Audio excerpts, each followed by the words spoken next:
Before I moved to Florida 4 years ago, I used to live in Shanghai, China. Anytime I was watching the news and something inappropriate was being said, my TV screen would always go black, and I always thought, maybe my satellite's being a little crazy again. Or when I tried to make a Gmail account once, my computer said, sorry, this site cannot be reached. I just thought I had lousy Wi-Fi connection. Turns out, this is all examples of blocked media.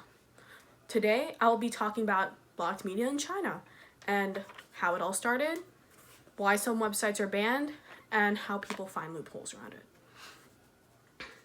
China claims in its constitution to be a socialist state led by working class. Though the real event that was the kicker for media censorship in China was the Tiananmen Square massacre in 1989.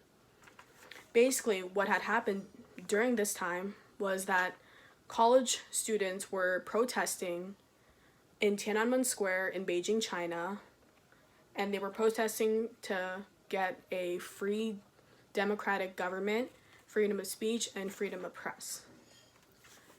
So, what had happened after that was that the PLA, People's Liberation Army, had to get involved and enforce marital law on the college students, meaning they had to use force and basically shot back at them.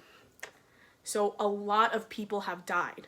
Though, the weird thing is that in Chinese websites, none of this is mentioned. There's no information or statistics on how many people died, and there's no information about the Tiananmen massacre on websites such as Sina Weibo or Baidu. According to an article by James Griffith titled World Marks 30 Years Since Tiananmen Massacre as China Censors All Mention, 1,256 posts have been deleted from Xinhua Weibo that has been related to the massacre. Any meme, any word, anything related to massacre cannot be found on the internet. So you're probably wondering, what does the Tiananmen Square massacre have to do with Google and YouTube?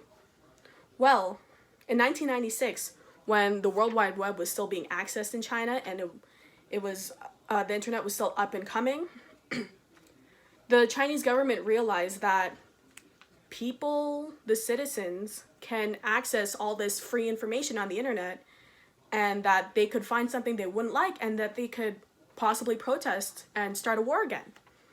So what we have to acknowledge here is that there is a system that the Chinese government uses to go through websites that are offensive and block them out.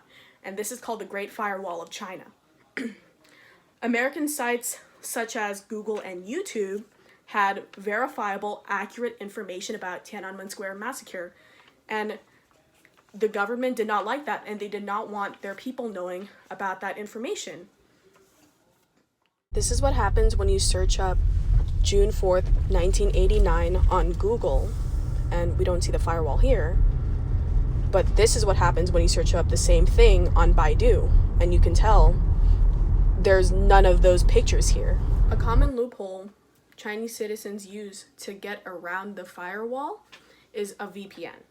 A VPN stands for Virtual Private Network. Basically what it is that it creates a barrier between the user and the public connection, and it basically hides your IP address from anyone who's watching over the internet. And the only con that it comes with using a VPN is that it makes reaching sites much slower. In conclusion, we learned that the Tiananmen Square massacre was the real iceberg, tip of the iceberg for the modern day media censorship in China. And it's also one of the most censored topics in China.